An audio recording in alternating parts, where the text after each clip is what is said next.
What's up, everybody? I'm here with Jason Von Payne, the owner of State 48 Roofing, and also the Scale Mastermind. Am I saying that correctly? Yep. Perfect. Funny story about Jason and State 48 Roofing. We keep it real here. The way Jason and I connected was my crews broke a tile on the roof of one of our Christmas light customers' houses. And I DM'd Jason on Instagram. It's like, yo, I need you to come fix this ASAP. And he got a crew out there, fixed our customer's tile for us at an affordable and fair price. And now here we are doing the podcast together. So super pumped to have you, man. Thank you for coming on. Absolutely. I just wanted to start off because just to get everybody up to speed, you own State 48 Roofing. Mm-hmm. It's a roofing company in the East Valley in Arizona. Yep. Give us just the brief rundown of obviously the business is what, 5, 6 years old? How old? 5 years. 5 years? Mm-hmm. Okay, cool. Give us the rundown of how we got there, and then we can just run from there. So any legitimate business wasn't built overnight, right? So 5 years, so we do $1 million a month. So I've done over 10 million, 3 out of the 5 years I've been in business. Damn. So yeah, the first 5 months. So from August 2020, August 2019 to the end of the year, we did $1 million. And then our first full year, COVID 2020, we did 3.6, then 7.6, then 10.1, then 12.1, then 12.7. Damn. Yeah. That's awesome. So, no investors, no partners, no nothing. But the catch, what's the catch? Is I also did roofing for a decade before that. So from 2010 to 2019, before I started, I worked for my uncle for 9 years before I jumped ship and started my own thing. So I've been in the industry for 15 years. So oh my gosh, you did this in 5 years. I'm like, it's actually 15, but my own baby and the whole thing. But either way, say however you want. It's still, It's super impressive. Yeah. Okay, this is awesome. So let's start with there. So you were working for your uncle. Was that in Arizona as well? All Arizona. Okay. Yep. Cool. And Born then raised. What was the moment that you're like, all right, it's time to go out on my own? And was that an easy conversation with the uncle? No. So I tried to buy him out, give him 3 different ways to buy him out, but he's had it for 40 years, right? So it's his baby, it's his retirement, whatnot. He's a couple of his kids have tried to buy him out, and he still didn't work out. I tried to, didn't work out. My brother that works for me, he tried to buy him out after I left, didn't work out, and he still owns it himself. So just didn't work out, and couldn't make the numbers work. And so I said, cool. So here's my 2-week notice. I lasted a week. That was more terrifying, because I went and did outside sales for another roofing company for a year. Yeah. And I did all my self-lead generation, and I sold 1.8 million in 12 months. All self-lead gen. Yeah. Okay. I was just in. That's a whole podcast by itself. Yeah. I was just in a conversation with people on Twitter about this, talking about this guy posted, this was just today. This guy posted this roofer closed 500 something thousand this month. And his commission check was 13K, and everyone was like, that's such a ripoff. And I said, no, it's a ripoff if he's sourcing those leads himself. Right. If those are all warm inbound leads, that's actually a really good cushy gig. Right. So you were sourcing. Yes. And you sold $1 million, 1.3 is that what you said? 1.8. 1.8. Okay. How are you sourcing that as a sales guy? What was the strategy there? So, dude, social media. So I started on Facebook. I was told from 2 people that Facebook is dumb. This is when Facebook and Instagram weren't owned by the same company, and Instagram hadn't taken off yet. Mm-hmm. So 2010, right? I think Instagram was 2008, 9, somewhere around there. Okay. So in the infant stages, not what it is in 2025 by any means. But I was told hey, we got to get this on social media and post these videos onto this, this app thingy and whatever. And they're like, nope, not doing it. Dumb, waste of time. If you want to do it, you go do it. I'm like, okay, cool. Jason Von Payne was born, and Jason the Roofer on Instagram. Okay. And I just started posting on average about once a day. I'm up on a roof. If your roof sucks, call me every day for a decade. And that organic lead gen on Facebook? I didn't even know how to run an ad. This is before the normal consumer couldn't run ads. Okay. Facebook didn't even know what they were doing, and ads weren't a thing. You had to hire an ad agency type stuff. And I'm like, I don't even own the company, let alone my uncle be okay with doing that with an agency. Mm-hmm. So I'm like, cool, but it didn't cost me anything, right? Just go click the blue button with the F in it and click it and go live and post it. And that's all I did. That's literally all I did. And so, but when you do that enough, and there's other things, I would go to a ton of networking events, free events, sponsored some events, but getting in touch with general contractors and property managers, restoration companies, a ton of real estate realtors, right? Going to their mix-ins and their happy hours and all that stuff. So there was a lot of networking involved, but you have a bigger reach on social media as long as you work it correctly. Yeah. And so I did that on accident, for lack of better words, for a decade. And then when I left, I kept my following because it was my own page, my own stuff. Right. And I had already probably close to 3,500 posts, apart from stories, just posts from me doing roofs. So when I left, I had all that credibility that I am a roofer and that's what I do. And Dude, so that's super so interesting. it was like a almost like a what do they call it? The boomerang or the slingshot effect. Mhm. That's really what it was. Because once I, labeled myself, then it was like go time. So, Got it. That's super interesting. And so again, the one thing that sticks out when Jason's talking about that is like 300 plus posts. It's like, guys, volume negates the luck in this scenario. It's just it's credibility, pure volume mixed with like an actual human being in the posts. dude. It's literally like my two things, especially like solopreneur or you're wearing all the hats, Mhm. right? Let's say it takes you 15 steps to from getting that lead to getting that 5-star review and everything in between. We're in 10, 12, 15 hats. Dude, like posting raw, real, authentic, shitty, non lights and sounds and mics and all that stuff just from your freaking iPhone, Yep. doing one post a day and 4 stories a day will skyrocket you in a year, 2 years. Dude, that's super Dude, good. that's 365 posts. Yeah.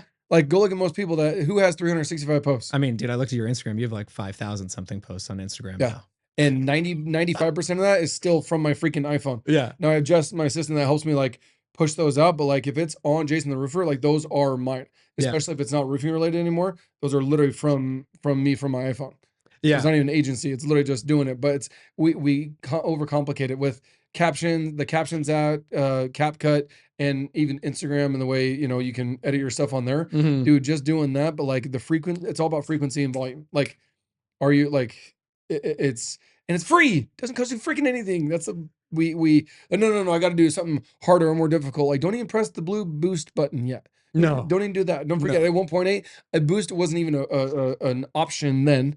Number Right. one. Number two, like I still very, very, very rarely do that with my roofing company because I don't say I don't need to, but like when you work the system correctly, you're either not doing it right or you're not doing most of the time it's consistency. Mhm. We go on this little like, oh my gosh, I watch this podcast and I'm going to post once a day, every day. And you do it for 2 weeks or do it for a month. And you're like, this thing sucks or it's not working. It's like, bro, like you gave up, right? Like you have to be consistent with it. Yeah, it's like, the people watch the Gary V like volume, volume, volume videos, and then it's like you do it for 2 weeks, you don't get a result, and then you give up.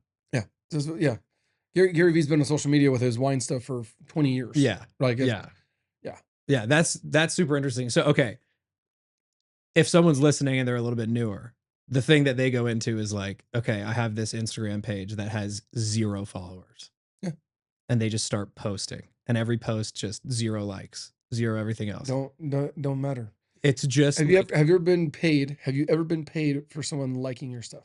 N- Pressing the like button, do you get like 10 no, cents or a no, dollar or $5 or no, $5 I for a certainly heart? don't. Does Gary Vee get a heart for a like? Does he get a dollar amount for a like? No. No. So why does it fucking matter? Sorry if I'm not allowed to cuss or not. Oh, you But can cuss. like, but like why? But like why does it matter? No. So a comment, do you get paid? Does Gary Vee or Hermosi or you name it, right? Do Dan Martell, do they get paid for a comment? No, they don't. Now there's engagement and there's Mhm. the stuff that leads to that, but like I don't get paid for comments or posts Yeah. or likes or even views, right? Directly. Yeah. So you can't look at that. The other part too is you need to be proactive in getting people to watch your stuff, which means you need to go follow people. So I recommend every single day follow 10 people a day. Now don't just follow random 10 people. Like pick your target market. Pick some realtors, pick some Yeah, whatever. Yeah. like Yeah. whatever you're doing, right? It's like, okay, blue collar guys, if you want to coach blue collar guys, or if you're a blue collar guy and you're doing flooring, then go find other contractors that you want to work with and go follow them and then start hearting them and start commenting on their stuff, start reposting their stuff and do that every single day. Do 10 a day. Don't go crazy on a hiatus, right? And the honeymoon phase, don't be like, I'm Mhm. gonna follow 250 people. If you follow more than 10, there's the algorithms now smart enough where they will shut you down and you'll basically your account will get flagged Yeah, you'll start for looking like scamming. like an Indian scam account. Yes. Yeah. Yeah. Yeah. And I so you got don't you. want so literally but dude, 10 a day, Yeah. that's 3,600 curated people that you're trying to go after. 3,600 potential clients. Yeah. And that's only 10 a day. 10 on Facebook, 10 on Instagram. You can do TikTok too if you want, right? But like, Yeah. just do 10 a day. Set while you're sitting on the crapper, while you're taking a dump. You can't do anything anyways with your hands. You're sitting there anyways, right? Yeah. Grab your phone, follow 10 people. Like that's Yeah. that's literally what it is. Like, I don't have time for it. I'm like, dude, you take a shit every day, right? Like, yes, you do. We all do. Like, literally follow. Instagram freaking helps you. Here's suggestions. Yeah. Like, use those. Like, now I always click on it first to figure out that it's not some weirdo, but like common friends, 200, 300, 500 common friends. Bro, let's just be friends. Even if we don't, like, we're in the same circles, right? Like, follow those guys. 10 a day, because you're absolutely right. If you only post, but you don't have anybody following you, then it's going to fall on deaf ears. Now, yes and no. For a post, yes, but for a reel, Instagram will still send it out into the universe for you, once again, for free, right? So there's a lot that goes into it, but dude, like, post one post or reel a day that stays on your feed. Post minimum 4 stories. When you get better, I do 4 posts a day. Like, ask Jess. She has to do 4 posts a day and 10 stories a day.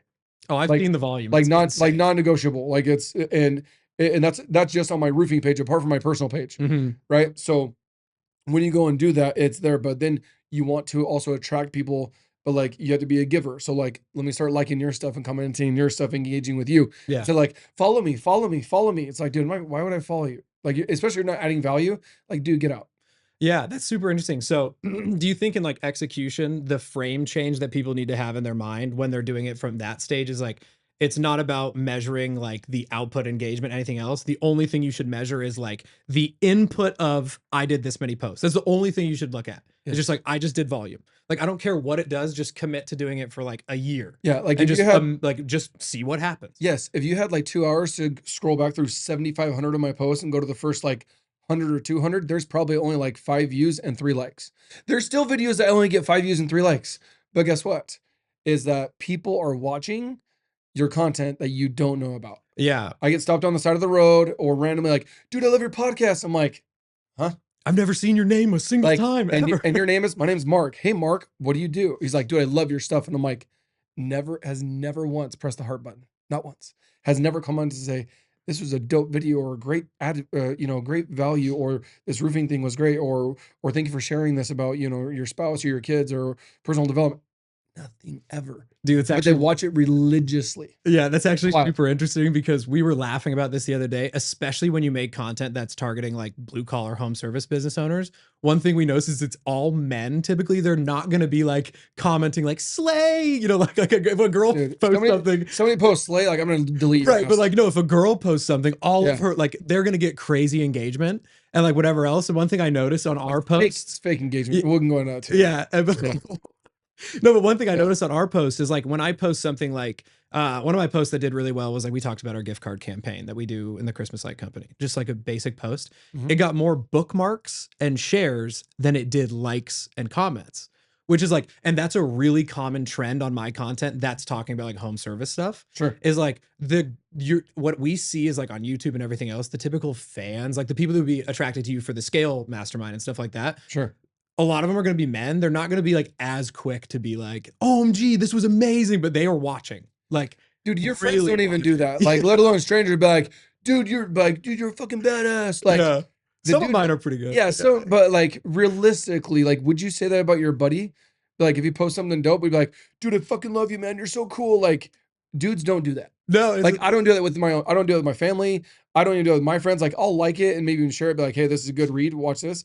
But I'm not gonna like go off on a post. But like, I'll watch it. And if I like it and it's a good piece, then I might like it, and then I might comment to be like, hey, dude, great stuff. But like, if I'm gonna comment great stuff, I'm saying that in my head. Most of the time, we just don't put it in the comment. Yeah. So your comments might be down, but internally, like, dude, this is a great thing. And then we just like heart it or like it, or like I said, then they might share it to their own feed. But don't forget, if I'm sharing something, that I have to make sure that they're aligned with who I am, because if that person is aligned with who I am and I'm sharing their content, it can hurt me and my reputation and whatnot if I'm sharing that person's stuff. So if they share your stuff, that means they believe in you and your content, and it's really, really good. So I love shares way more than comments or likes, obviously, For sure. right? Yeah, and the algorithm does too. Allegedly, the algorithm loves And shares. saving. If you want people to save your Yeah. stuff, Saving and sharing speaks volume way more than comments or shares, Yeah. or comments or likes. Yeah, and I also want to note to the audience too, like we've been making a lot of content about like guys who get into the home service business coaching world or like any sort of teaching that like will spit into a microphone stuff that everyone else needs to do that they're not even doing in their own business. And I want to make sure that everybody understands we hired Jason because of the exact social media strategy that he's talking about right now. Like that's how I found you. Like that's how we referred you to our customers before. Right. Like it's like that's exactly what he's talking about in execution. It's not like some like foo-foo nonsense stuff that someone's just spitting into a microphone. They're doing it. Like they're like, hey, start a podcast. Do you have a podcast? Yeah, 4 episodes. Bro, get out. Yeah, yeah, Or exactly. like, or you don't even have a podcast. I'm like, I have a podcast. Have you written a book? No, stop telling people to write a book. I've written a book. Right? Stop telling people like, oh, like go hire people and scale your business. Like, but you run it out of your mom's basement. Like, bro, I'm like, I have 85 employees and we do $1 million a month in revenue. I generated 5,000 leads last year and the year before and the year before. Like, so be very, very careful of like who you take advice from, because no, if they're on the come up and they say, I'm on the come up and here I am, like kind of like you, right? Like we're on the come up, we're doing this, we're making these moves, and like you want to grow with somebody as they continue doing it. I think that's awesome, right? Instead of like some people will wait for them to like show me, right? Like Yeah. see what you got, pull your pants on. Let me see what we're working with. Some people, the other way is like, no, as we go, we're going to work through this together. Yeah. And here's where I'm going. So some people love that as well too, that they're going through the grind. Some people like that relatability, right? Yeah, and that's something that like I appreciate you saying that because that's something in the Home Service Accelerator that like has become really important to me. Is like I'm not in there I'm talking to you a lot differently than I talk to a person that's in my community because like I'm in the stage where I would learn from you. Yeah. The people in my community are doing 10K a month. I'm in a position where I could be like, hey, I was there 2 years ago. Here's what's going on. But like I think I don't know if it's like the 40 laws of power thing, but like respect the people that are a lot further along than you. There's a completely different frame in that. Like my community is not buying because they think that I'm like a crazy coach who had a 9-figure exit. They're buying to build alongside. Right. And because there's a relatability of like, oh, like he's also in the same struggle of marketing and lead gen and hiring people and like when do I buy more trucks and what do I do with this and my referral programs, and they're doing all that stuff. Some people aren't relatable anymore. Like you talk to Ramosi, dude, like he's not relatable with you anymore. He's just not. He'll tell you his awesome story from stage, but he's doing 9 figures a month. Right? Like I was just talking to Garrett White yesterday, right? That's someone that I get advice from. Why? Because he's like, he has exited businesses and he does coaching at 6, 7, 8 figures, and I'm not there yet. But like that's where I want to go. And he's like, okay, do this and this, and make these moves. And so that's what it comes down to. But I think getting a coach in general is very, very healthy and will help you. Getting a coach is a shortcut. We think of shortcuts as like unethical, right? Or like a bad move. Shortcuts are freaking awesome. Yeah. If I know I can go around this traffic like Apple Maps, if I know like, hey, there's a closure here, don't go here, and like you get off the 101 because it's freaking traffic, right? Or there's an accident. Yeah. And if I went the other way, I'm like, thank you, Apple Maps. Well, here's a shortcut. Am I stupider because I took a shortcut? No, I'm smarter, and I'm sitting on the 101, dead stopped. And so that's what comes with coaching too. Like, hey, here are the mistakes that I made. Here are the things I had to overcome. Here's when you need to go get capital. Here's when you need to, basically tear down your business management wise and rebuild it or get different people in there and all those things. I've already been there. I'm just showing you. That's why books and podcasts are so powerful as long as you implement what you're taught. Because you can listen to books and podcasts all day long, but like, have you ever been paid to read a book? No. Have you ever been paid to listen to a podcast? No. But you get paid to implement what you learn from the podcast or the book by implementing it into your system, into your business, right? Whether it's a system, a process, a person, and that is what generates your revenue.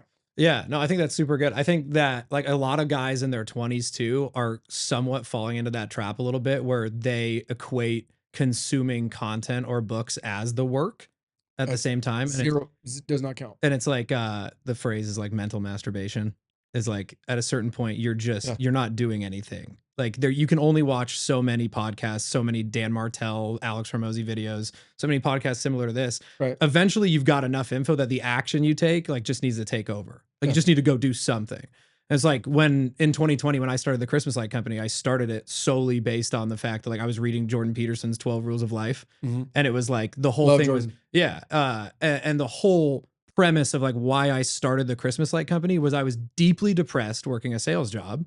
And I was like, I every day I was mad at the world for why I was in this position that I was in now, where like, you know, COVID came, it was all, we got moved in house. I wasn't getting any commission. It was terrible. And I was just mad for like 3-4 months. It was consuming every motivational podcast known to man. Sure. And then eventually I got to that book and it was like, dude, imperfect action will trump the perfect plan anytime. Yeah, it's funny. It's funny you say that, because so Jess is a photographer. Yeah. Right. That's her profession. That's why I brought her on.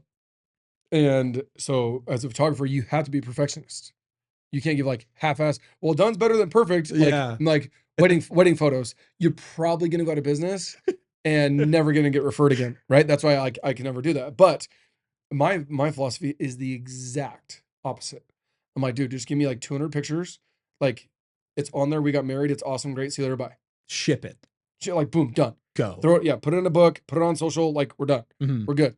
But like, if you're a professional photographer, you would literally get fired for that. Mhm. Right. But like, as a small business owner, like, that you need to know where you need to be a perfectionist. But I believe 90% of what you do, maybe even more, 90% of what you do does not have to be perfect. It needs to be done.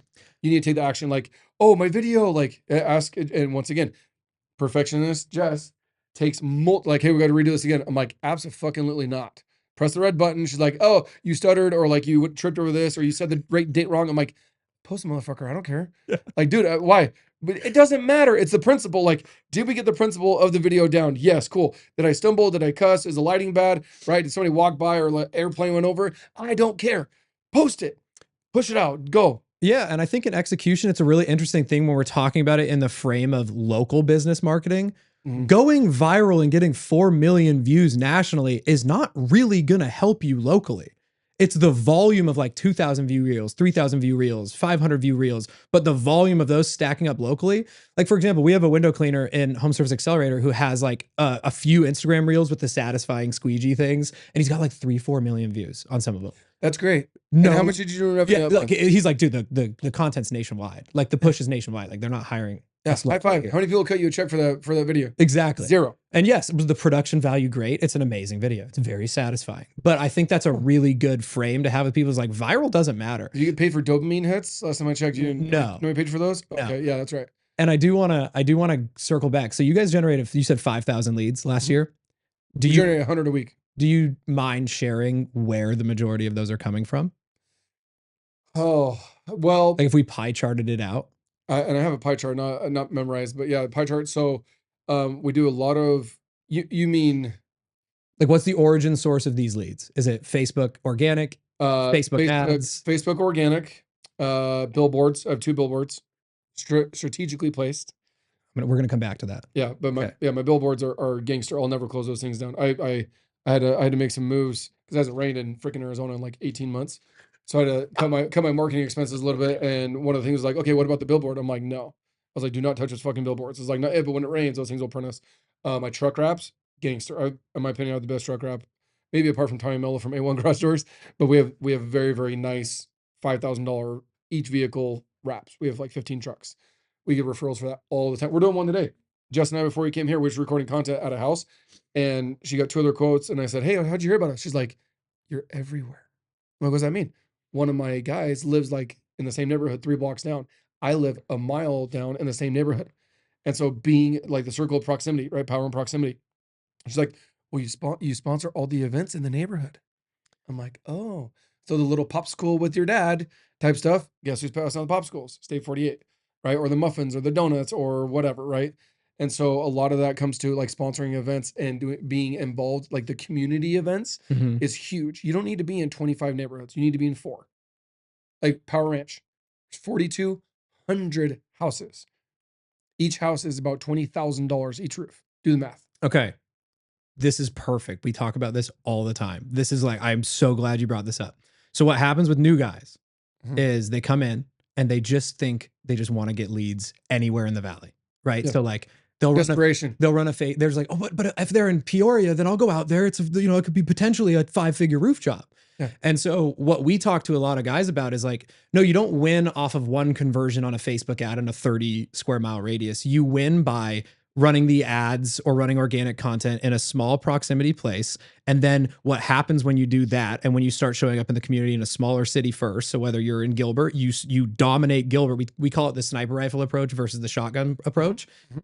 And so what a lot of guys don't understand is like, dude, your truck showing up on site is a touch point. Your A-frame going out on site is a touch point. The door hangers your crew hangs out is a touch point. The Google review you get where Google sees that it came from a certain, the phone pinged in a certain proximity is a touch point. Your content is going to show more if you tag it in Gilbert, in Mesa, on Instagram.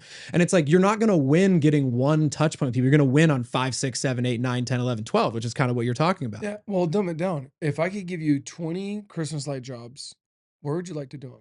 Yeah, exactly. I would like to do them. Arcadia. No, no. Yeah. Take away the pride. Like, Yeah. I would love to go do them 5 minutes from my office, Right. 5 minutes from my house. Yeah. I don't want to drive an hour and a half to Troon from Gilbert. Yeah. I don't want to do 20 houses out there. I will. I don't want to. I'd rather just do 20 houses in Gilbert, especially the same ticket amount. Yeah. I'd rather do them right there. But no, let's go run ads to Troon and to Cave Creek and to Goodyear and to Surprise and to Tucson and to Casa Grande. It's like, no. We run ads within like 20 square miles of our office. Like, boom.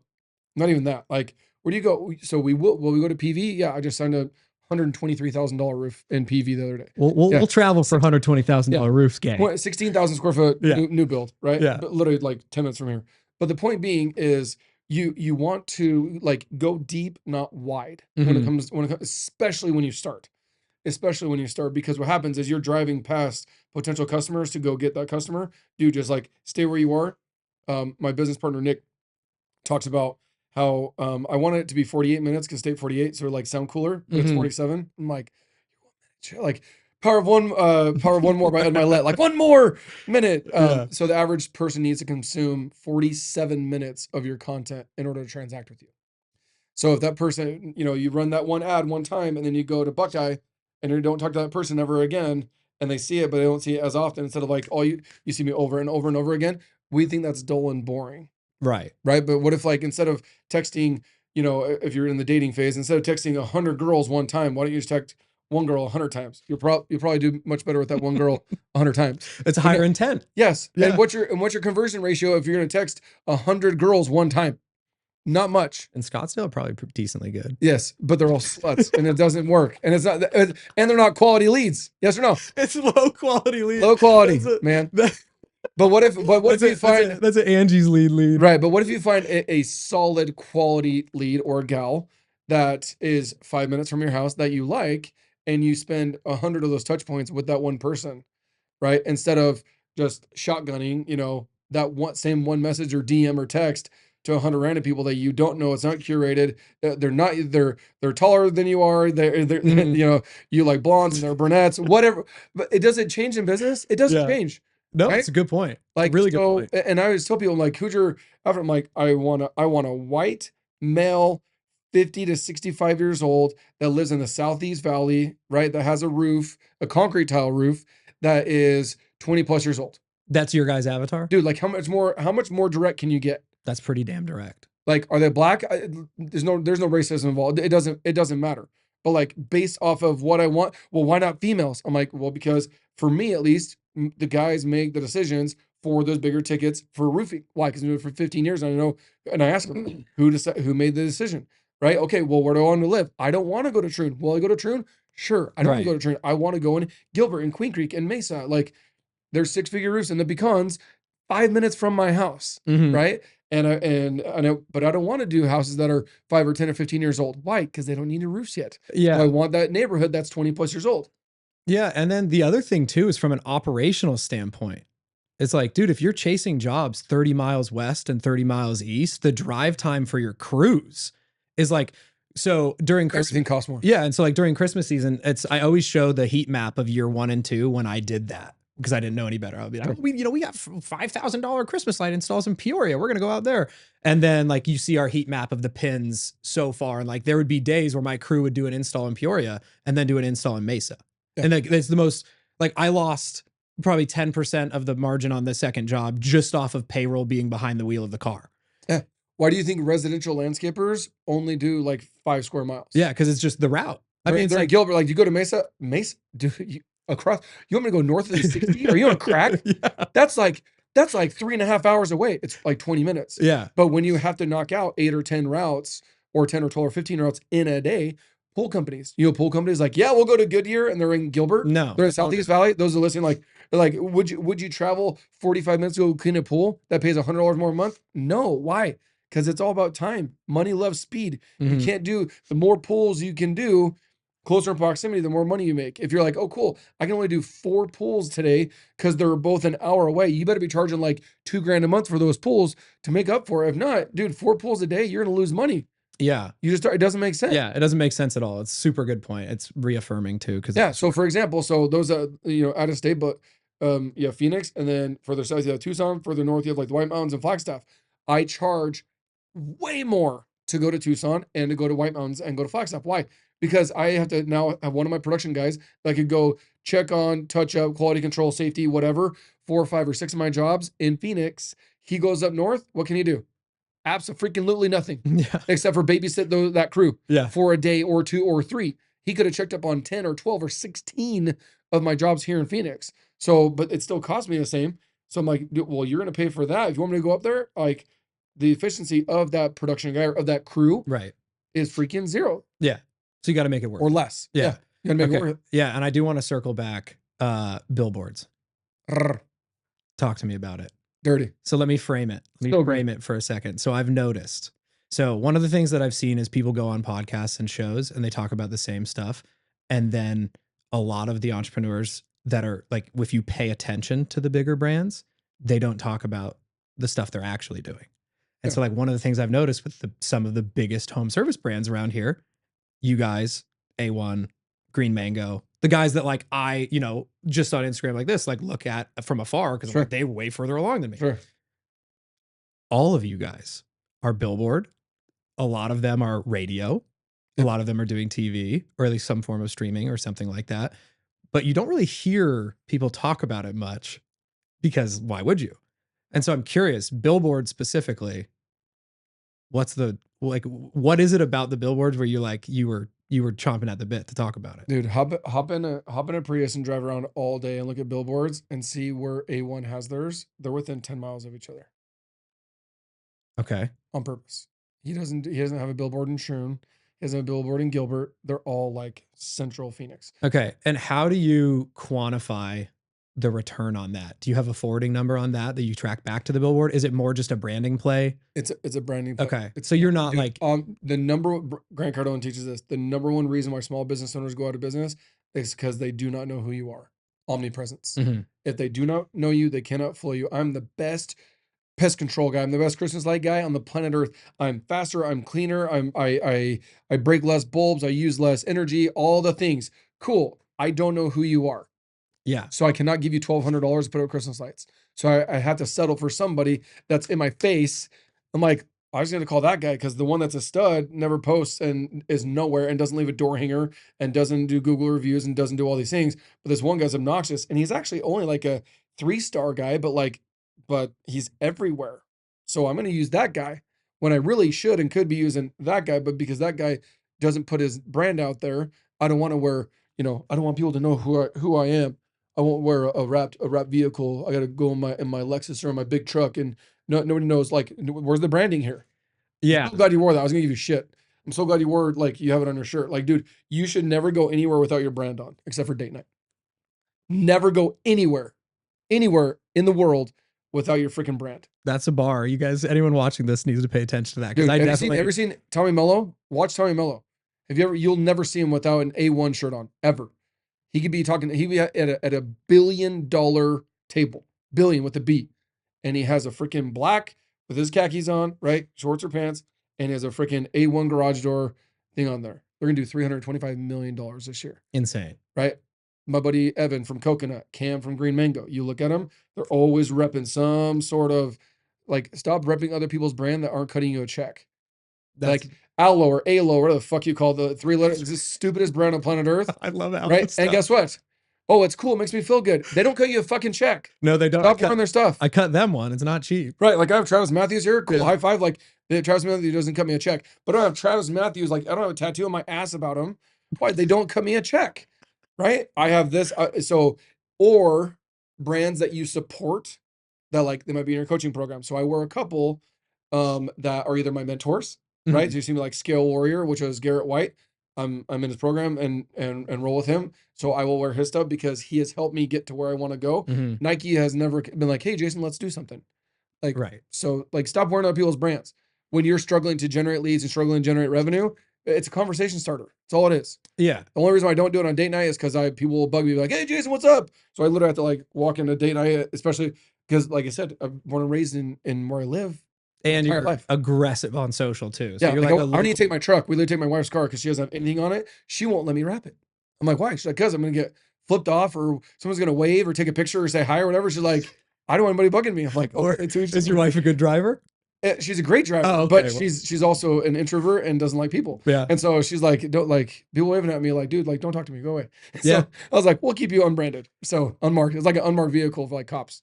That's So super interesting. So, okay, so the billboard thing's super fascinating to me. And yes. and going back to everything else, would you say the majority of your leads actually are coming from organic Facebook and Instagram? Like the vast Uh majority? so we did over $1 million last year from out of the 12 from free raw organic Facebook and Instagram. Okay, cool. And then you do some, I'm assuming some pay per click, hyper targeted local, Mhm.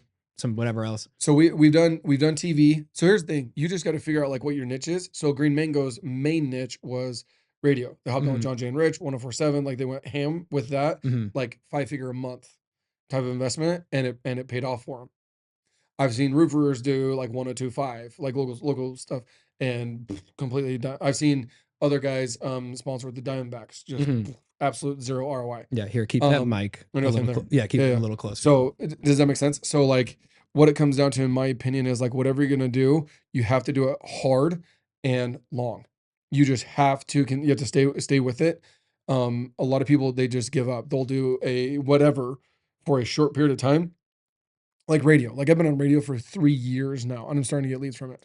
3 years, So not 3 months. that's what I've heard is like radio is not a plug it in and go. It's like a long, long process. Yes, and here's the thing, like I said, you need to have people listen to your content for or watch your content for 47 minutes. That could be a 30-second radio commercial. Here's the thing, my thing is more targeted. Radio, like you can't strategically target a specific like I only want my radio commercial to go to these zip codes. Like you can like the greater Phoenix, cool, or like just Tucson or just whatever. Mhm. But like so once again, it's a shotgun. So like it's more of like brand recognition and the omnipresence, not like I'm gonna get leads from this one ad, Right. right? Just like TV. People are like, oh, I saw you on TV or you see you on TV. But like how often are they gonna be watching the TV in order to see my ad? How many people are watching TV nowadays? And how long, right? And so like the demographic, you have to know like if you're trying to get my attention as a white male 38-year-old, it ain't gonna be on TV because I'm not on like ESPN. Sure, I run ads on Saturday mornings for football with Home Depot, and my ads will show up on ESPN because that targeted demographic. But I'm very specific. I'm just that shotgun approach. Billboards are awesome because you run them exactly where you want. Where do Mhm. you where do you want your next 20 jobs to come from? Oh, yeah. Right here. And so cool. And so I do it. One of mine is on Higley in the 202, right next to one of the biggest high schools and wealthy high schools in the entire state of Arizona, right? On purpose. The kids have to, parents have to drop off their kids once for Mhm. school and then pick them up every single day, 5 days a week, 35 weeks a year, every single day. And every day they see me over and over and over and over again. And they're my target demographic. You can't get from Queen Creek, you can't get to here unless you get on a freeway. That freeway is called the 24. You cannot drive by the 24 without seeing my billboard. And And that's where that's I your want. little mileage Bingo. radius. Yeah. Bingo. And it's cheap, Right. relatively. It's Do you mind sharing the figures behind it? yeah, I mean, depending on where you're at, it's on average like 5 grand a month. Okay. And So that's like including the design, put up everything. they'll design for free. Okay. Like other agencies will like totally gang you on Yeah. that kind of stuff. They're like, yeah, whatever you want. And one of them's digital. So like you can change your artwork, like Happy Mother's Day. Yeah. And you just put that in. They'll run that for a week and then you can change it up. Monsoon season's here. It just rained. Holy shit, call us. And like, so you can change it up if it's digital. If it's non-stationary, like you can't move it. Like mine's up there, me sitting up on the roof, like, hey, are you the guy that's like Mhm. on the billboard? I'm like, that's me. Yeah, it's really interesting because like I would say about 65 to 70% of our customers are in that little Arcadia east of the 51, west of the 101 little pocket there. Yes. Yep. For obvious reasons, Sure. right? High-end Christmas light displays, it makes sense. Yeah. But one of the things that's really interesting is I talk to guys that are like, went to GCU and they started home service businesses, so they reach out, whatever else.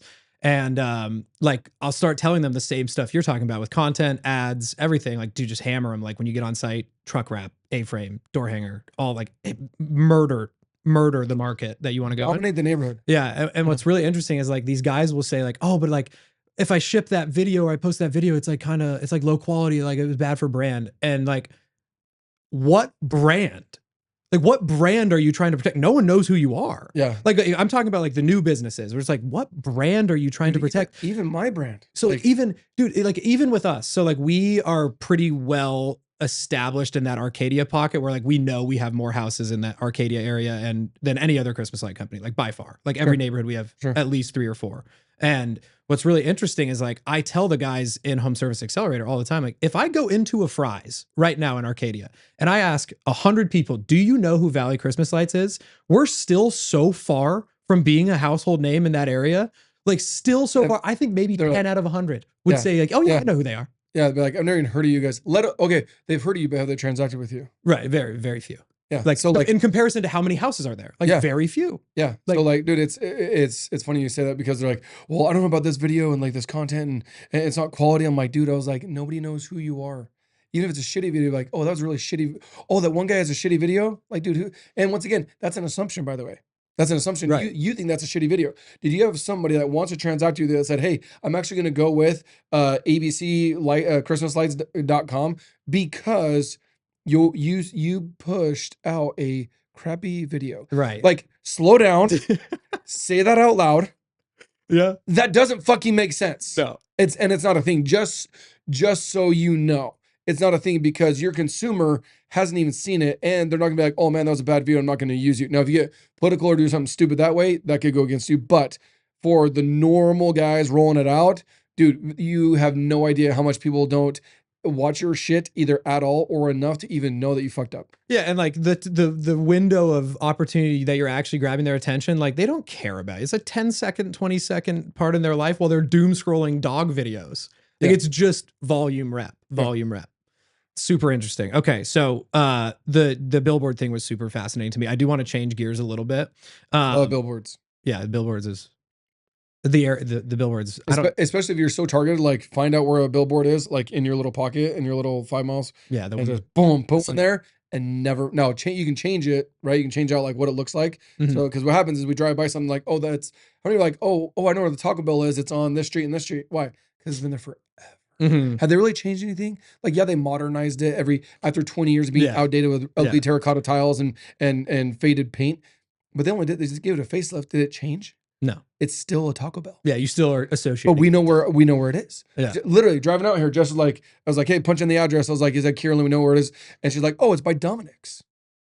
Before she punched out, oh, Kierland. Oh, Dominic's is right there. Why? Because does Dominic's have a great brand? No, it's a stupid, like, outdated signature or outdated font. I've actually lived here for a year. I've never even eaten there. Thank you. And I live 10 feet away. Yes, and you can it'll take you walk backwards to the freaking restaurant. Yeah. But that's the point. Is like, but because it's been there forever, right? It's now a staple of like, oh, we're next to the Home Depot. We're next to the Walmart. We're next to the whatever.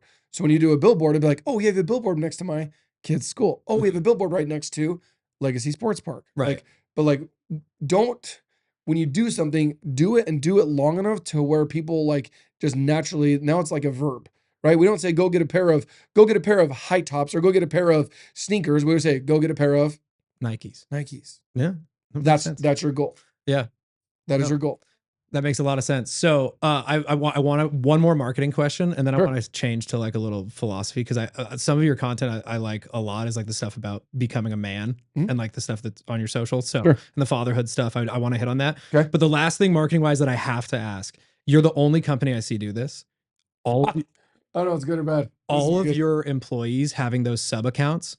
Yeah. Talk to me about that. Like what is the Jess can't roof. Okay. Right.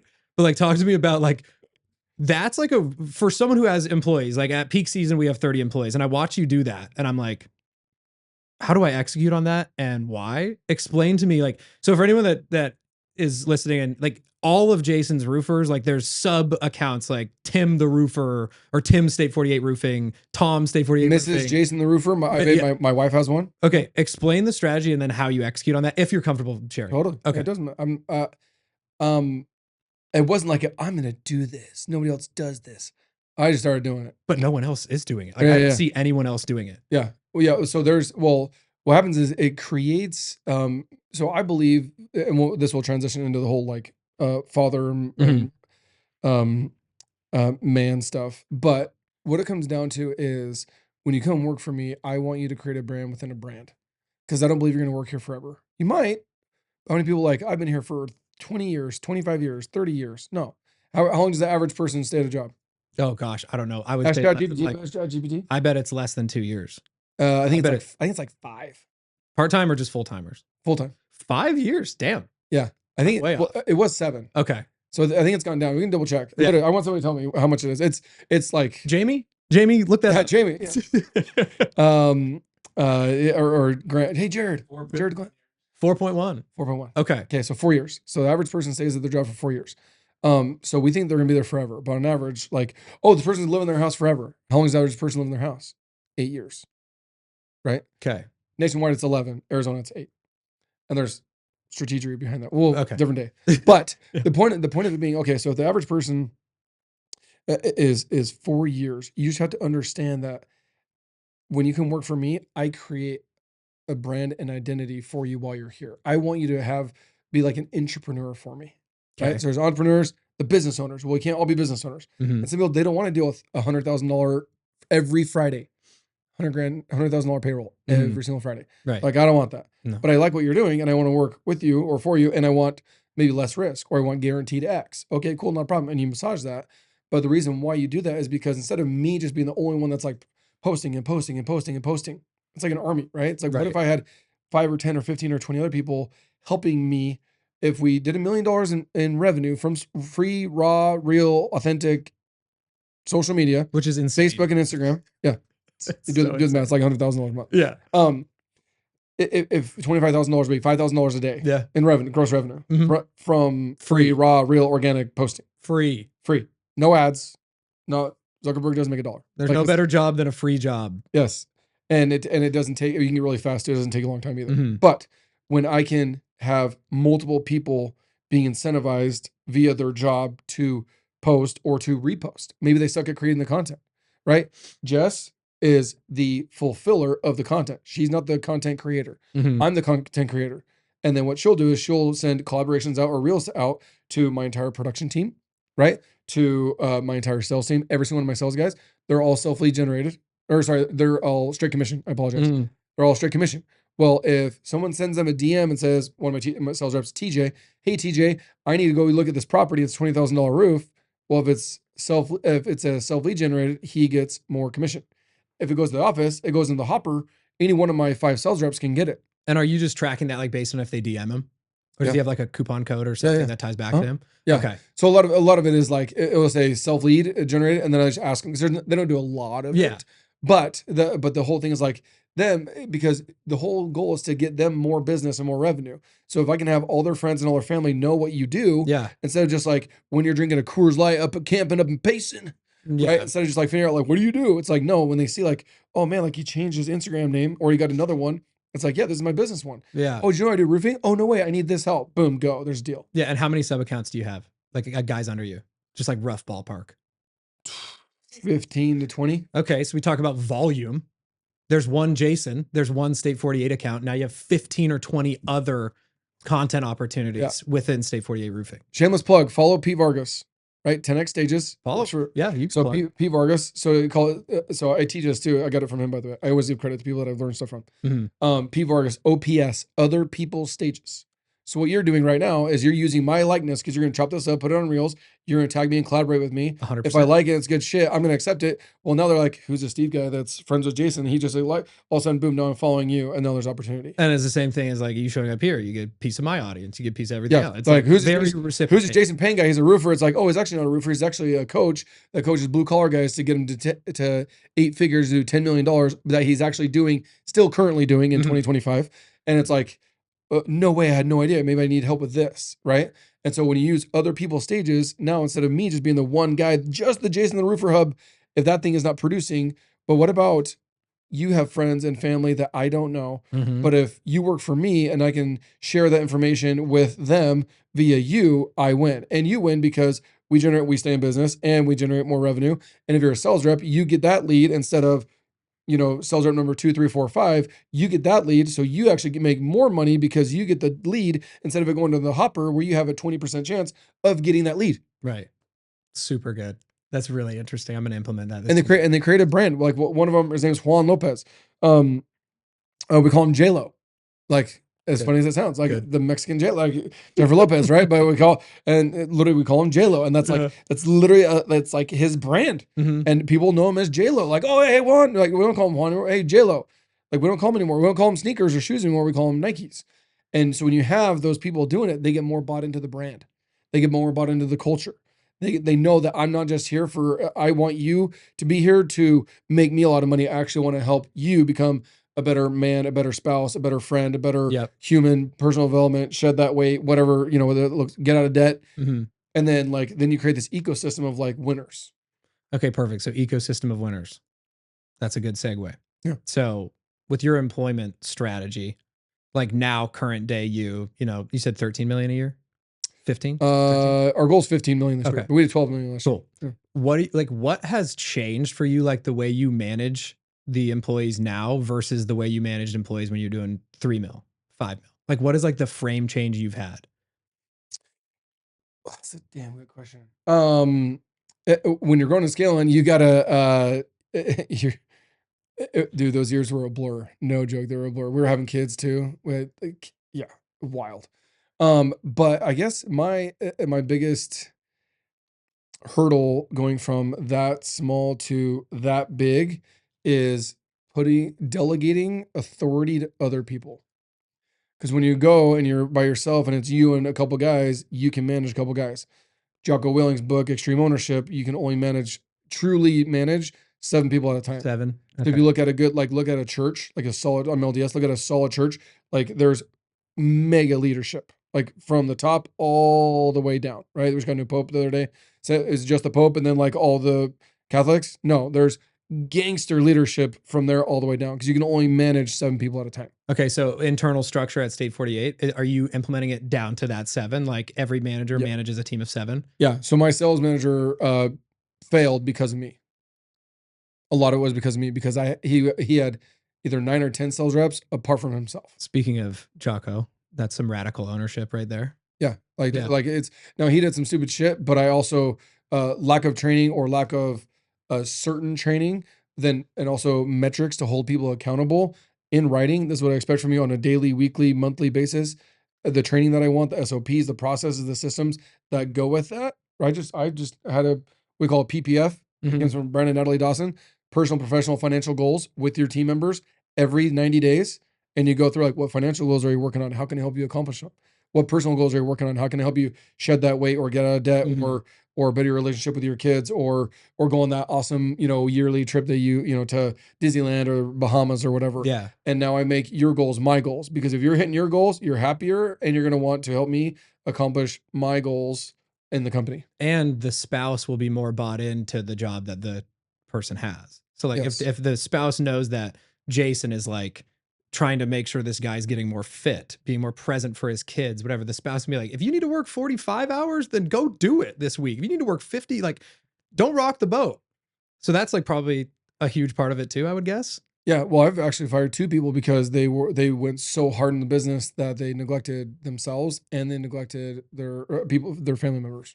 Yeah. Cause That's not as common, but that was like an extremism. It's like, no, hey, like you literally can't do your job here because you need to go fix that so bad, but you're using work as a crutch. You can't use your work as a crutch for you being a bad mom or a bad wife or a bad husband or a bad dad or whatever. It's like you can't use work as an excuse. yeah. You control your destiny and you have to own it. So if you're a bad ex, like what can you do to be a better one? And Mhm.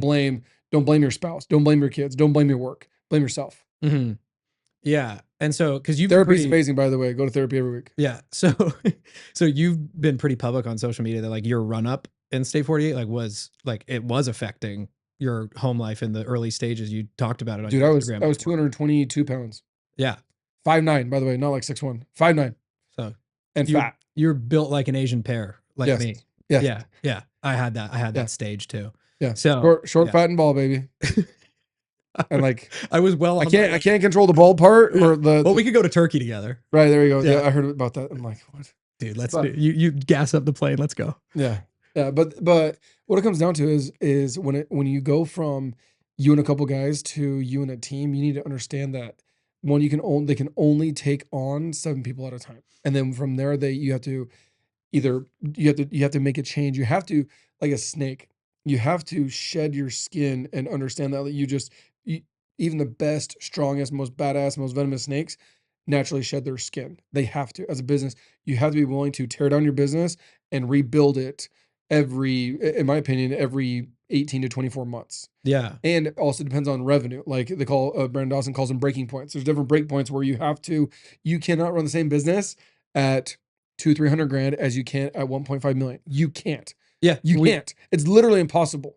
Because you're going to screw over either your family, screw over yourself, screw over your team members, or screw over your clients, or all of them. And that's where people, I don't want to say suicide, but like that's where like mental breakdowns and people like losing their shit. That's why it happens, because they grow so fast and they're still doing the same thing they did here as they did later. Just like when you have going from single to being married, you can't be the same dude single as you are married, because you're now married and we have commitments to that one person. And going from married to having kids, you cannot be the same dude, because you now have obligation from apart from yourself and your spouse. You know, have 1 or 2 or 3 or 5 kiddos that depend on you. You can't be the same dude as a bachelor single as you are married and then married with kids. You have to change who you are. Yeah. I mean, you're preaching to the choir, because I almost went bankrupt in between year 2 and 3 running the business with, multiple trucks on the road the same way I was running it when it was just me in the truck. Yeah. And like, very, very few tweaks and, few bad bounces of the ball that way. I was paying rent on a credit card for an entire year. And like, you made the joke, like people might be suicidal, but like, dude, that's the closest I've ever been to being like when I was staring down the face of 6 figures of credit card debt, like looking at selling my personal vehicle to make the last payroll for the season. Like, I'm not saying I was like suicidal, but I was at the point You're of in a like low. the legitimate call it whatever you want. Like, don't like, it's not a label like, oh, suicidal or depressed. Like, dude, like you are mentally fucked up. You are like the way you think, the way you talk, the way you feel, like you are in a low. It's okay. Yeah. And it's like, Happens. I described it as like, I would lay in bed at night, like you see in the movies, just like staring at the ceiling, like not even remotely sleep, like nauseous, losing weight.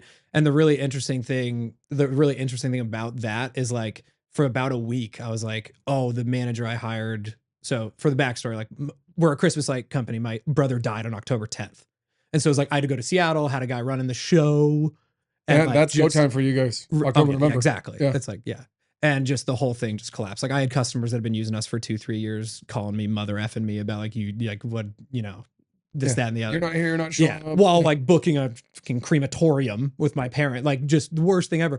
But the interesting thing about that is the worst thing that's ever happened to me and the best thing that's ever happened to me, because that moment, like there was probably a week of me feeling sorry for myself. And then the situation was so bad that it was like the radical ownership switch flipped on. I was like, dude, this is all my fault. Yeah. Like, it's all my fault. Does feeling bad for yourself pay the bills? No. So that's why, like, Jason, how can you ever get depressed or this and that? Like, it doesn't mean that I'm crying inside, right? When shit hits the fan and this and that. But like, Jason, like you're still like pushing through and this and that. I'm like, dude, I was like, me staying at home and like eating ding dongs and getting drunk and woe is me and pointing fingers. That doesn't solve my problem. No.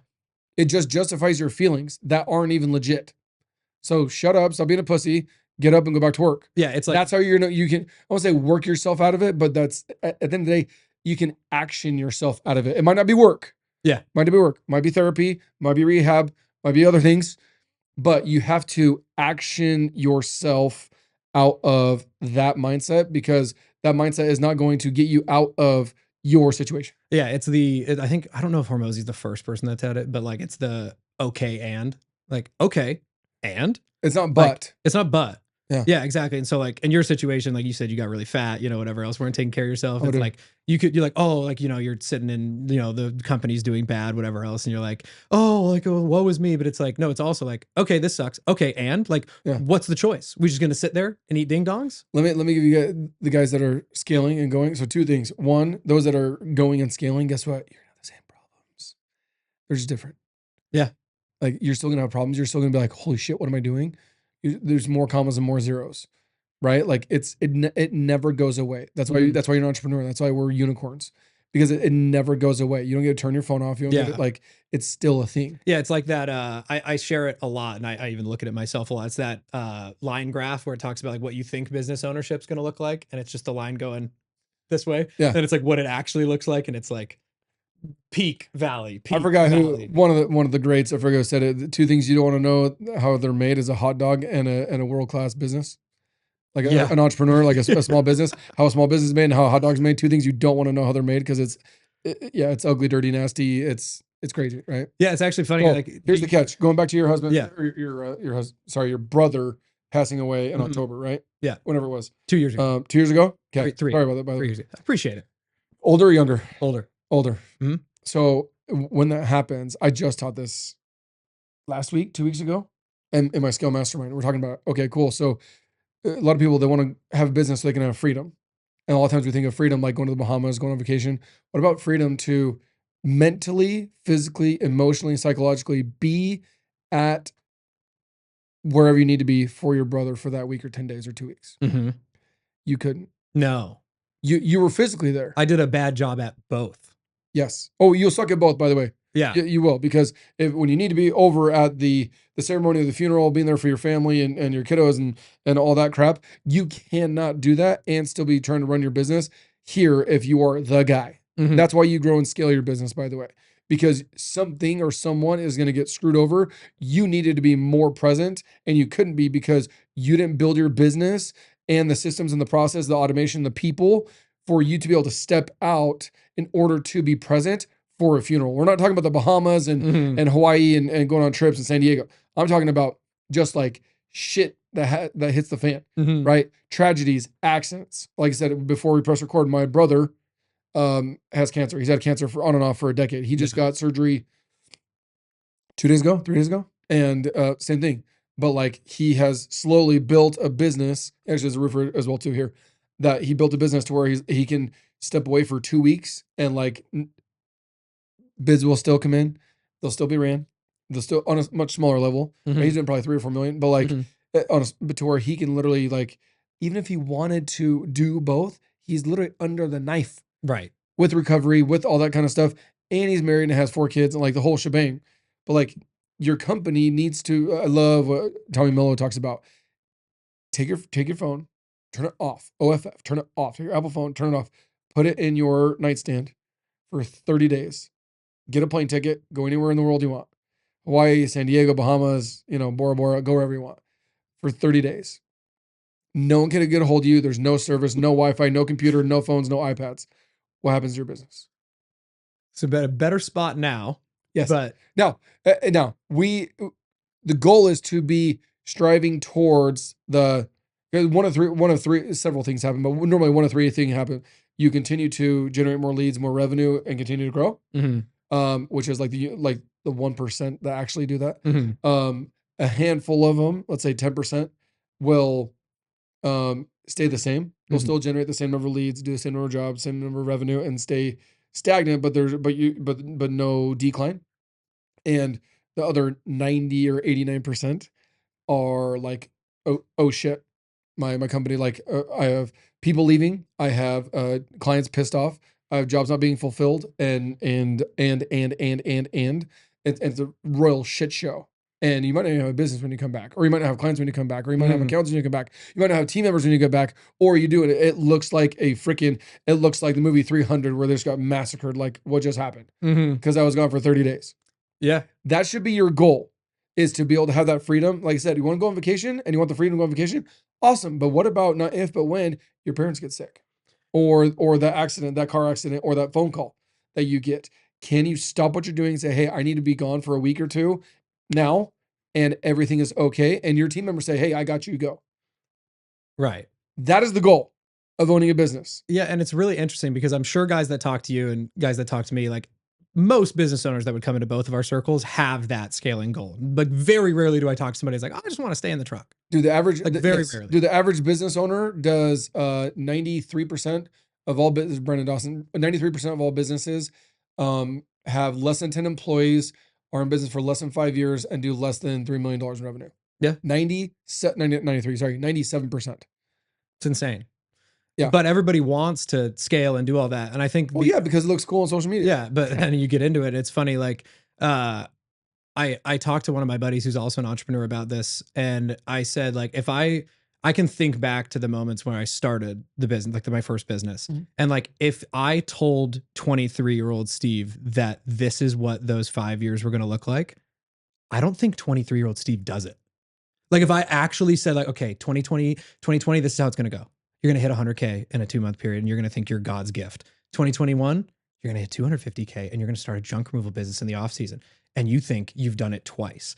2023, your entire world is going to crumble before your eyes. You're going to get clinically depressed. You're going to get rashes on your face from the stress, and your arrogance is going to get shattered. And then 2024, it might get better. You're going to have some other stuff happen. And 2020, Steve says, no, thank you. I'm going to stay at the sales job. Thank you. I'm out. Like, I'm out. But it's really interesting now. I'm like, yeah, no, that's just part of the game. But like, if you go back to me at that moment, like the fragile, arrogant 23-year-old, I'd be like, fuck that. Like, I'm not doing it.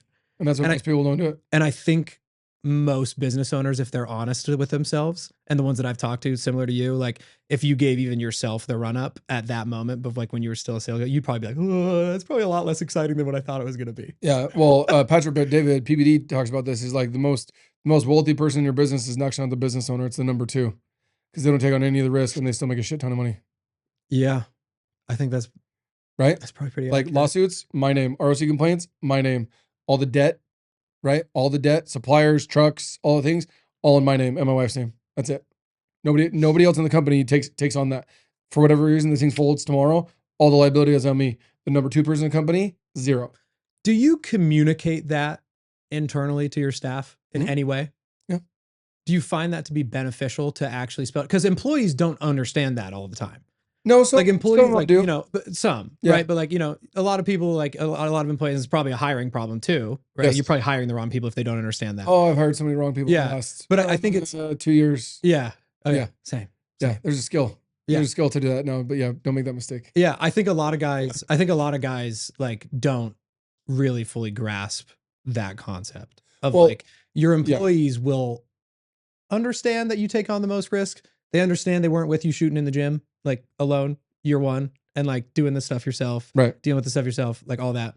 But like, where's the line in terms of like leadership where you communicate that and like tactfully and not like sound like an arrogant ass, like I built this, you know, Denzel Washington and training, like I'm King Kong of this shit. Like, where do you draw that line? And when you truly understand that, like when decisions have to be made, it's like I'm making it through the lens of like this is it's me, and the failure or success falls on me to make sure that we provide for 50, 60, 80 people and their families and their livelihoods.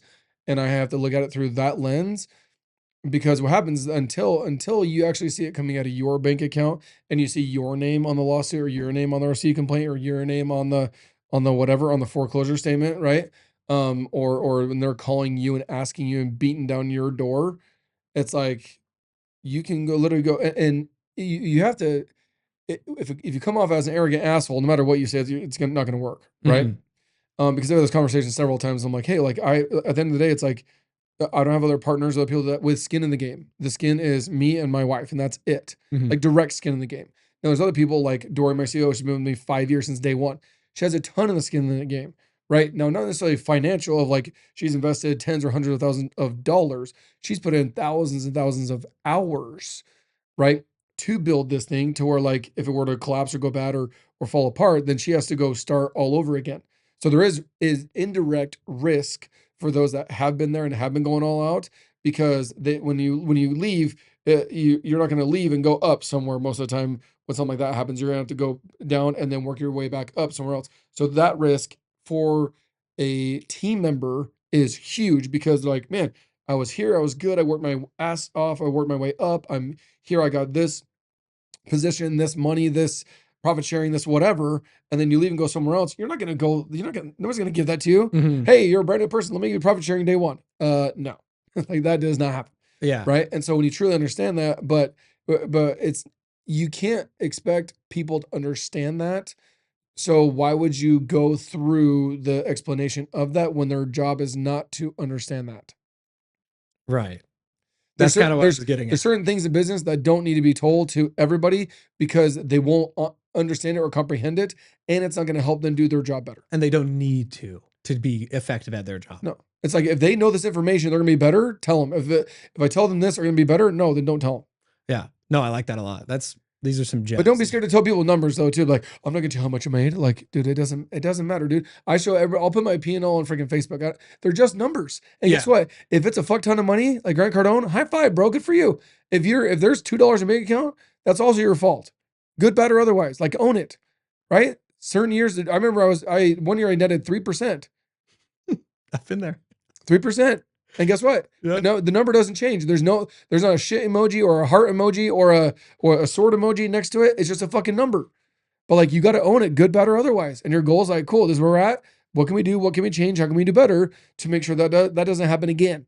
Yeah. And pivot and do audits. Another thing you got to make sure you do as a business owner, you have to do audits, not just of your people, but of your marketing. A lot of us will just like throw money at something and we don't see that ROI, or we do it on a monthly basis, and we were like, hey, this really isn't making us any money. Let's stop doing that. Mhm. I cut out $750,000 last year in marketing. Where were you parking? And we're still doing the same amount of revenue. Yeah. Where were you parking it? High school stadiums. Yep. A lot of that stuff. And you just felt like it wasn't penciling. Yeah. Well, I would do an audit of like real estate offices, brokerages, Mhm. and like, oh yeah, like $2,000 a month, $2,500 a month, $1,000 event here, $500 a month here, $5,000 event here.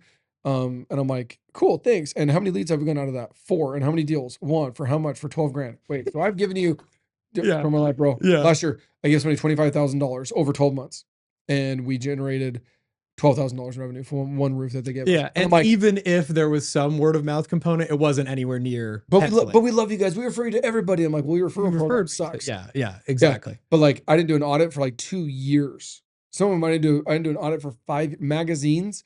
Like, oh, magazine this, magazine that. Dude, I was in how many magazines were we in? 4? Local, like my neighborhoods that I want to be in. I think those are complete. And guess what? And I love the dude. The dude that does it is Matt Dallas. If he sees this, totally cool. Love Matt Dallas. But for me, the ROI was just for what it costs. I was paying like $37,000 a year. Yeah. For they're those getting you 4 or 5 magazines. Yeah. And I'm like, okay, so if I have to do that means I have to do like $370,000 in revenue. So you were doing like a full page spread in it. Yeah. Front page, back page, in the middle. Yeah. $3,500 a month. Yeah. Yep. We've experimented with those too. I think like, and it works for some people. Some people just want, once again, there's certain things that I do just for omnipresence, right? Like you can't track it, but you know that it's there, or I want it there. It's funny you said like, go to the local Fry's and like ask people out of the. Guess what? You go to local Fry's. Guess who's on your freaking grocery cart? Yours. I know. I was hoping you were gonna bring that up when I said it. That's omnipresence. We got sidetracked. Yeah. I saw it on your Instagram. That's well, once again, but they're not on every Fry's. Mm-hmm. There's, I'm assuming, hundreds of Fry stores or Safeways or Whole Foods or whatever. No. I only want like within literally this 10 square mile radius. There's 4 or 5 Fry's. I want to be in those 4 or 5 Fry's. The one out here, the 6th one, nope, not doing it. No, I like that, dude. You've given some fire. I want to land the plane with something like a little bit more like mindset style. So if you can think back to 5 years ago. So when you started, like dog years. Okay. So 5 years ago. So no, 5 years ago. Yeah. You started 5 years ago, right? Yeah. Okay. I was in dog years. Like, dog 7 years, right? Okay. Yeah. Like, but that's like, as an entrepreneur, that's what it feels like. Just so you know, it's like literally 35 years ago. Yeah. What about it? Yeah. And you can take a few seconds to think about the answer too. So what was the goal and the motivation of starting State 48 5 years ago? And then how has it changed now? Oh man. So when you were like, I'm going to do this, what was the goal? And then like the motivation behind it. And then now I started State 48. Yeah. 5 years ago. I worked for my uncle for 9 years. Yep. My dad, and he's an entrepreneur, right? Mhm. 34 years.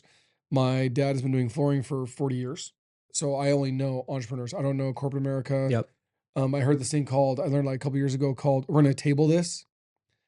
And I'm like, the fuck does table mean? And I'm Such like, corporate America. dude, Chat. literally, I had no idea what it meant. Yeah. Not a clue. I'm like, we're gonna table this, and I literally had to Google like, what does table this mean? Like, oh, it's a corporate phrase. We're like, we'll bring it up later at a different meeting at a different time. And I'm like, Mhm. oh, that's a like how. So I'm blue collar through and through, Yeah. right? Okay. Grew up blue collar, and so that's all I know. So I don't like Right. corporate, like yeah, like I don't know any of that stuff, and like 3 million or less blue collar, not Right. scalable, Not not scale. green mango blue collar, A1 blue collar, Yeah. like the 97% guys. My dad, my uncle, all 3 million or less, Yeah. run out of their house type stuff. Yep. Their office is like one of the rooms is Mhm. made into an office that is their office type Yeah. deal. So when you decided to open the doors, what was the frame 5 years ago? The goal and like the motivation, right? So I had a chip on my shoulder when I left my uncle. So part of it was like put him out of business. Here we go. Okay. So Patrick Bet David book, like, no, was there five enemies? That book, I forgot what the exact title is. Like, Yep. yeah, one's like choose your friends wisely, but the other one's like, your five enemies. And dude, like that was one of them. I was told I didn't have, also from the guy that I worked for a year, who I'm still buddies with, Russ, told me this is like, my uncle told me is like, you don't have leadership material, you don't have ownership skills. You're a good sales manager, but you don't have ownership attributes, skills, traits. Okay. To my face, Yep. this far away. Yep. There's a desk in between us. That's it.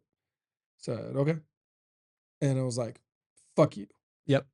Internally, I'm like, cool. I'm gonna prove you wrong. And my goal has literally been put him out of business ever since. My goal is to do so much work and take over all of his accounts, all of his clients, all of his customers to where he literally has to close his doors. And some people are like, dude, you're a massive dick for saying that or wanting that for your uncle. Totally cool. I don't fucking care. That's what, from what I went through and what I dealt with over there, that was one of the things that I wanted. I also didn't want to be told no. And it has that changed now. And we're sitting here. I got told no on the way over here from Jess.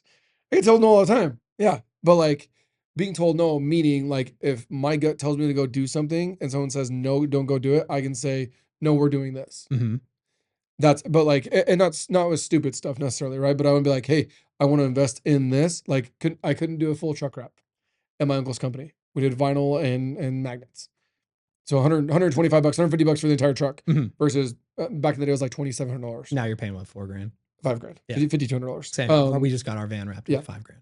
But I was told, no, we can't do that, or we don't have money to do that. I'm like, okay, well, what do we need to do that? So current day sitting here, is the goal still to crush your uncle? He's probably 90% there on his own right now. Yeah.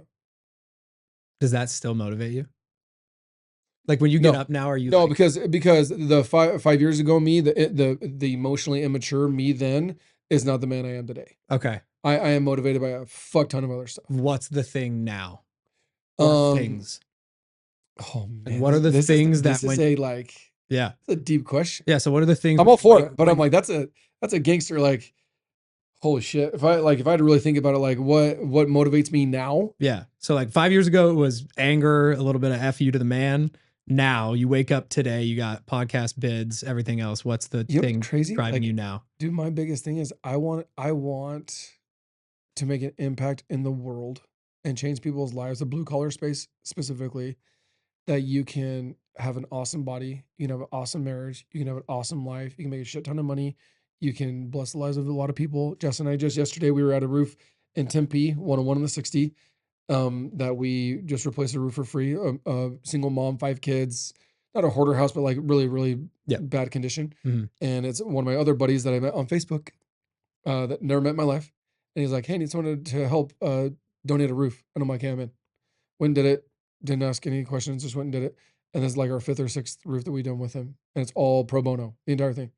But like, that is why I do it now, is because I want to help blue collar guys. You don't have to be fat. You don't have to be lazy. You don't have to be divorced. You don't have to be a drug addict or an alcoholic. You don't have to be. Right. But I have to do that myself first and then show people, like, we need men now more than ever. And there's a lot of pussies out there that have dicks and they call themselves males and identify as males, but they're absolutely the biggest pussies on planet Earth. That's not okay. Like, you need to be a fucking man. You need to man up. And you need to do it for yourself first. This is where part we get twisted. We need to do it for ourselves first with God. Then we do it with our spouse. Then we do it with our kids. Then we do it with anyone and everyone and everything else. In that order, always. I didn't do that, and I almost got divorced when I started my first coaching business with two other business partners. He wanted me to divorce my wife. He wanted me to like get rid of my wife and get rid of my roofing company. That is insane. Well, That is an insane it's an act. insane, but if you know what the word grooming is and what it is, it's a real fucking thing, and it almost worked. And I almost got divorced. Ask my wife. Almost got divorced. You know, my podcast and everywhere else on stage. I almost got divorced. I almost sold State 48 Roofing for literally nothing. Almost gave it away. Almost sold it for $2 million 2 years ago. Yeah, when it's worth like 10 right now, and it's gonna be worth like 25 in like 3 years. Yeah. Yeah, like not even 3 years, 2 years. But like that being said, like my biggest thing is helping these guys that have hope, but they didn't have a man or a leader in the home. And maybe they did. Maybe they have great dads. Maybe they have really, really good. Like I have a great dad, a freaking great badass dad, dad of the year award, and for me. Mm-hmm. But what about the business dad? I want to be a business dad to people. I want them to show them that you don't have to work 80, 90 hours a week and neglect your wife and neglect your kids and miss the dance concerts and recitals and the sport games and all that kind of stuff. You don't have to do that. People say you have to do that. You're full of shit. You don't. But you also have to understand that you have to sacrifice other things and other times and other dates in order to get what you want, because you can't be everything to everyone. You can't.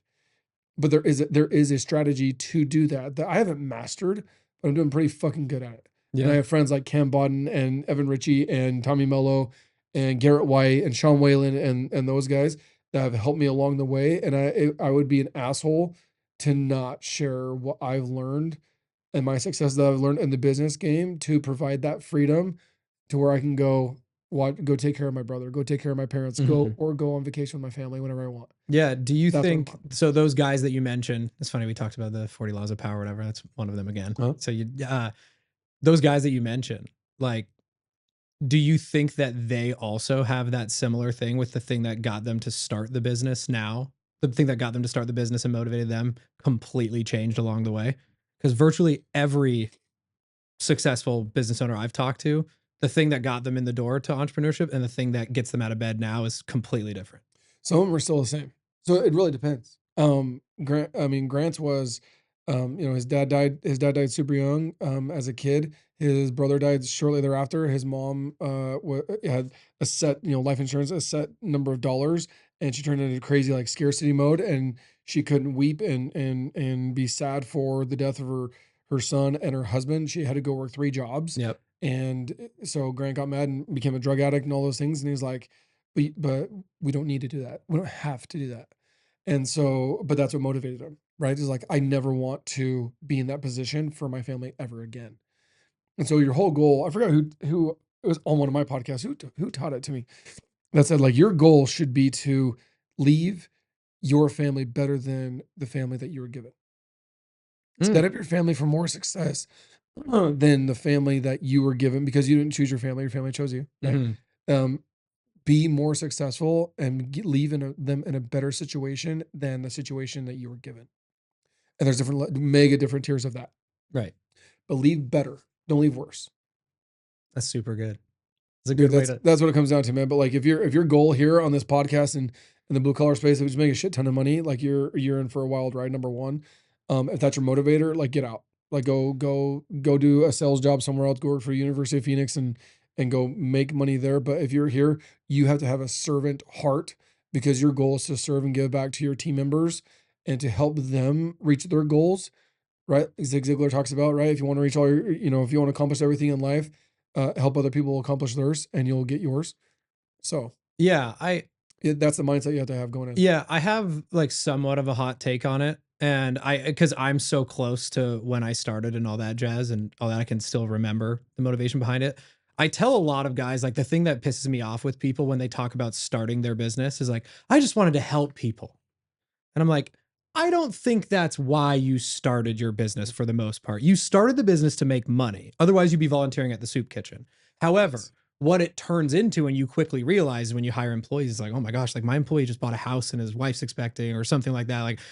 Like the thing I built did that. Or like Right. I became personally a lot more philanthropic once I was a business owner. Now, is that a personal problem for me prior to that? Absolutely. I should have been philanthropic the whole time. Sure. But the things that have changed for me and like the things that get me out of bed are not the money anymore. But when I started the business, it was the classic idiot who starts the business, freedom and money. Yeah. I don't want to work for it. I don't want to ask somebody for permission to take a vacation. I'm gonna go do my own thing and I'm gonna be free and I'm gonna make money like all the other business owners I see. And then you work for 3 years, 90 hours a week, and then go on vacations and didn't have any money. Yeah, I'm still waiting for that freedom. Still waiting for that freedom to come. But yeah, it's closer. But and I haven't reached this level of wealth either. Make that very clear. But my mentors, a lot of them have, and they're like, you can only make so much money to where you can't even spend it anymore. So now what? Cool. So your motivation is money. Cool. You literally can only spend so much money once you've made it and are making so much money from exiting, from assets, from stock market, from whatever your portfolio is. Okay, cool. So now you can't make any more money that will make you happy or get you what you want. Now what? Yeah. That's where people die.